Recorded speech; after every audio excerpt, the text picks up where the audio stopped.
Donald Trump, as we all know, gave his rousing speech to a half-full crowd at CPAC on Saturday evening, speaking for 1 hour and 45 minutes, so a grand total of about 105 minutes.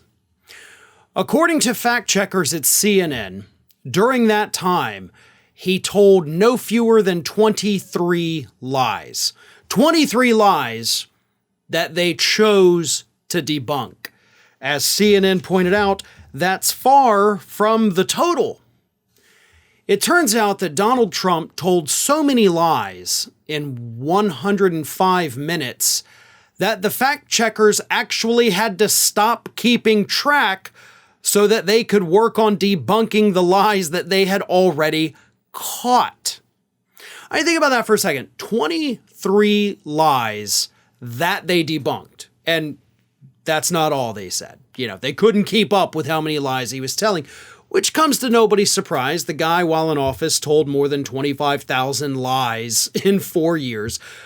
But even if it were only 23 lies in 105 minutes, you're still looking at one lie every 4 minutes and 20 seconds, basically? 25 seconds? So every couple of minutes, another major lie from Donald Trump.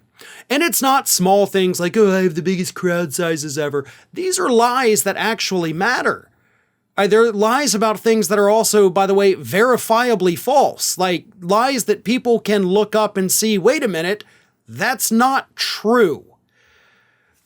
Here's a few. I'm not going to tell you the lies. I'm just going to tell you the things he lied about because, you know, we don't have the battery life on the cameras to go over all the lies.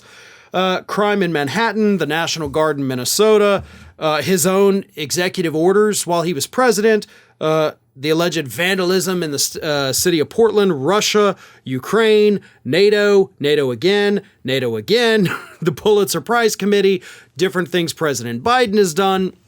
The list is almost endless. And it's incomplete because the fact checkers, again, couldn't even keep up. The man was just a lie machine up there on stage that the fact checkers eventually had to be like, screw it, I give up. I can't even handle this anymore. But it's not that Trump lied. I mean, that's kind of the understood thing. Like whenever Trump gets up and gives a speech, we know he's going to lie. And I know a lot of people are probably thinking, well, Farron, all politicians lie. Yeah, they do, but nobody does it quite as frequently as Donald Trump. Even George Santos is probably looking at that like, wow, I've got a lot to learn from this guy. So the problem is not that he lied. The problem is that that crowd ate it up. The crowds at his rallies eat it up. They seem to enjoy being lied to. That's the problem. Because the fact checkers can call out his lies all day long. Anyone in that audience could pull out their phone real quick, look up what he's saying, and be like, wait, hold up, that's not true. But they don't care. Instead, they believe that the fact checkers are the ones who are lying, and that anything that comes out of Trump's mouth is the absolute hand of God truth. That's the problem. And we have to break that cycle. And I know there's plenty of non-Trump Republicans who feel the same way. They'll believe whatever lies their favorite politicians tell them. There's people on the left who believe that their party can do no wrong. And we have to cut that. But before we can even get to those problems, we have to deal with the fact that we have a, sizable chunk of the Republican Party that clearly enjoys being lied to.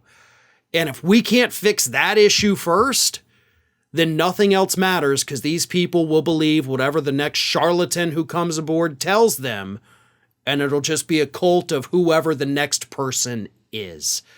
Eventually, Trump will no longer be here, and they will gravitate towards somebody, and they will not care how frequently they are lied to, how easily they could verify that these statements are false. They won't do the work, and they won't believe the people who do the work. They want a hero, and they don't even care if that hero lies to them every couple of seconds while they're speaking. Hi, everyone. This here is little Athena, and Athena would like to know why you haven't subscribed to Fair and Balanced yet. So please don't let Athena down. Subscribe today.